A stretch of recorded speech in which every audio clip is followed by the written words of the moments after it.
తల్లిదండ్రులను బాగా చూసుకుంటున్న పిల్లలకు ₹1,00,000 ఎక్కడో తెలుసా? సిక్కిం రాష్ట్రంలో. అవును, ఇప్పటి వరకు మనం ఎన్నో రకాల పథకాలు చూసాం. వితంతువులకు, ఒంటరి మహిళలకు, వృద్ధులకు, వికలాంగులకు ఇలా అనేక మందికి సర్కార్ పెన్షన్ ఇస్తూ ఉంటుంది.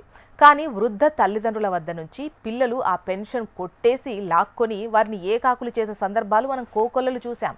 అయితే అమ్మా నాన్నలను చక్కగా చూసుకునే పిల్లలకు ఎవరు ఊహించని విధంగా ₹1,00,000 ఇవ్వబోతోంది సిక్కిం సర్కార్. సిక్కిం ప్రభుత్వం రాష్ట్రంలో ఉన్న ఇలాంటి 199 మందిని గుర్తించింది. తమ తల్లిదండ్రులను ప్రేమతో గౌరవంగా చూసుకుంటున్న వారిని ప్రోత్సహించడానికి శ్రవణ్ కుమార్ అవార్డును ప్రకటించింది. ఈ అవార్డు కిందే వారందరికీ స్వాతంత్ర దినోత్సవం సందర్భంగా ఆగస్టు 15వ తేదీన ₹1,00,000 చొప్పున నగదు పురస్కారాన్ని అందించారు. ఈ అవార్డుకు శ్రవణ్ కుమార్ అని పేరు పెట్టడం వెనుక ఒక గొప్ప ఉద్దేశం ఉంది. హిందూ పురాణాల్లోని శ్రవణ్ కుమార్ కథను ప్రేరణగా తీసుకున్నారు. శ్రవణ కుమారుడు తన అందులైన తల్లిదండ్రులను కావడిలో కూర్చోబెట్టి తీర్థయాత్రలకు తీసుకువెళ్లి వారికి నిస్వార్థమైన సేవలు అందిస్తాడు.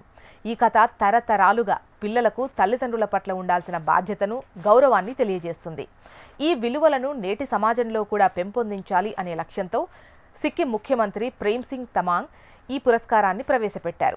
స్వాతంత్ర దినోత్సవ వేడుకల సందర్భంగా ముఖ్యమంత్రి ఈ అవార్డును ప్రకటించారు.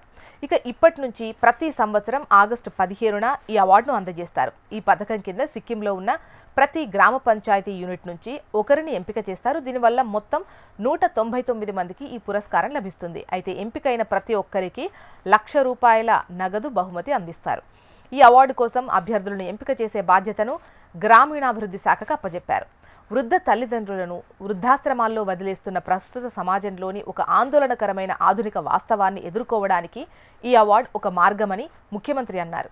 ఈ పురస్కారం ద్వారా ప్రభుత్వం కేవలం మౌలిక సదుపాయాలు, విధానాలపైన కాకుండా సమాజాన్ని ఒకదానితో ఒకటి కలిపుంచే సాంస్కృతిక, మానసిక పునాదులను కూడా బలోపేతం చేయాలని చూస్తోంది.